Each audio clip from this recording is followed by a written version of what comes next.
మీరందరూ గమనించే ఉంటారు, బిర్యానీ పార్సిల్ తీసుకొని వచ్చినప్పుడు లేదా చపాతీ పార్సిల్ తీసుకొని వచ్చినప్పుడు వాటిని అల్యూమినియం ఫాయిల్ లాంటి మెరిసే కవర్లలో మనకు ప్యాక్ చేసి ఇస్తారు. అల్యూమినియం ఫాయిల్తో మనకు పార్సిల్ సర్వీసెస్లో చూస్తుంటాం. ఎందుకు? అల్యూమినియం ఫాయిల్ ఒక గుడ్ కండక్టర్ ఆఫ్ హీట్, కానీ దానిలో ఉన్న బిర్యానీ ఎందుకు చల్లారు? అల్యూమినియం ఫాయిల్ మెరిసే షైనింగ్ తలాన్ని కలిగి ఉంటుంది.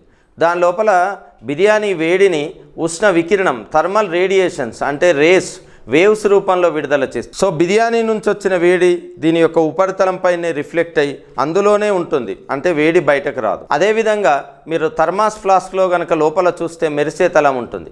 అదేవిధంగా మనకు బిస్కెట్లు, చాక్లెట్లు కూడా మనకు మెరిసే కవర్లతో ప్యాక్ చేసి ఉంటుంది. ఎందుకంటే దీని నుంచి వేడి బయటకు పోదు, ఇది లోపలికి తీసుకోదు, తేమను తీసుకోదు. కాబట్టి బిస్కెట్లు లేదా సిగరెట్లు లేదా టీ పొడి ప్యాకెట్లు అందులో ఉన్న పదార్థం మెత్తబడకుండా ఉంటుంది.